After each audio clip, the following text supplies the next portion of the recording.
So why is this important? Why is the growth of living tree important? For me, it's because of a few things.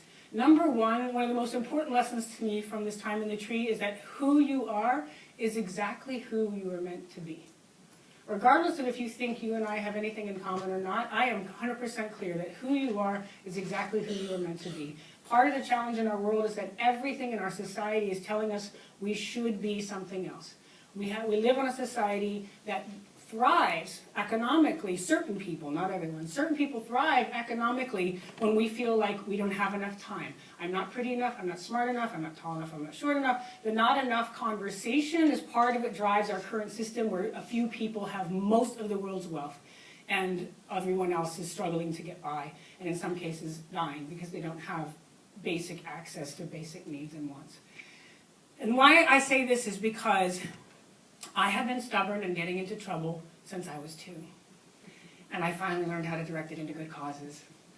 I do a lot of work with young people who are considered at risk because that was me. I grew up in a lot of violence, unfortunately, growing up, and so my tool for dealing with it was I became an addict to self-medicate from being very sensitive in a very violent world. So I'm able to work with those who are at the margins in maybe a little different way. And what I tell them every time is who you are is who you're meant to be. You don't need to change yourself, but you might need to change your focus. So I have been stubborn and getting into trouble since I was 2. I learned how to redirect that from being self-destructive and causing trouble when it wasn't necessary and looking for good causes to direct it into. So I'm still the same person. I just found an effective way to be me instead of trying to change myself into something that's not true for me. So I think that that's an important lesson for all of us to get, that who we are is exactly who we're meant to be. Everything in nature says that diversity is crucial.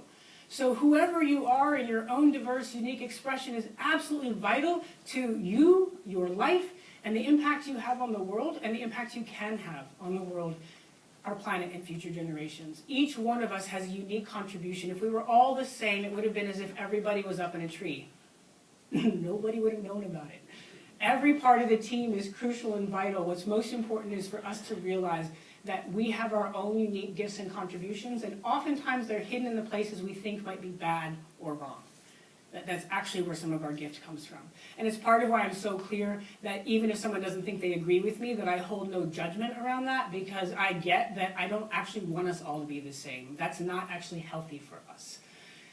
The other great lesson that I learned is this piece about finding out our core purpose of being.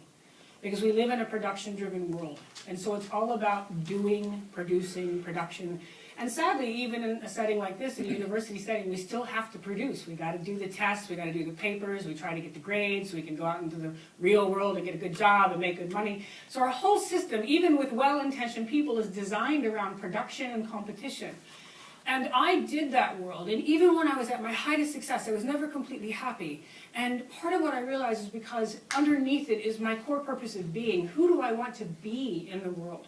When we ask a kid, who do you want to be when you grow up? We're not asking them who they want to be. We're asking them, what do you want to do? Do you want to be a lawyer, a teacher, a scientist? We're actually not asking them, who do you want to be? We're actually asking them, what do you want to do? And what I found in my life is that if we get clear on our core purpose of being, like what has the investment of your life make you get excited about being alive? That's what's at the core purpose of being. When we get that every moment of every day we're investing our life in something, when we really, really, really deeply get that, then we ask ourselves, well, what is worth investing my life in? You start asking yourself that, and you start getting to your core purpose of being. Even if it's in the financial world. I majored in business in college. I like the way business works. I'm also clear there's a difference between economics and capitalism. I get excited about economics. Economics, what creates the word economics is oikos, which means house or home. Nomics, meaning nome, which means to care for or stewards one home. Economics, by its literal translation, literally, if you're a business person in here, economics actually means to create a form of energy exchange that's based on how well we care for our home, which means the earth, each other, the animals, future generations. We might all have different houses. We share one home. It's called Earth. So economics is actually cool. Capitalism is about the exploitation of home for the gain of a few. So even if you're interested in financial, yay, go for it. And I pray, my hope is that if you weren't already leading in this direction, maybe after tonight you might consider, am I more interested in economics or in capitalism?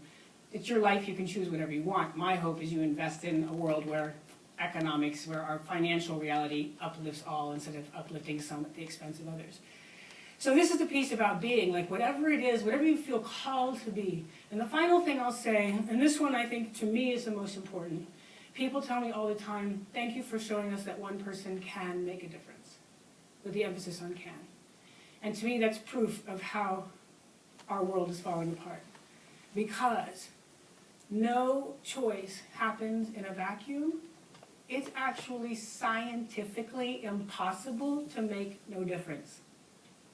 Scientifically, literally, absolutely, incredibly not possible to make no difference, okay? Like really, really get that. You actually can't help but make a difference, whether you want to or not, whether you think you are or not. Because no choice happens in a vacuum, every single choice is changing our world.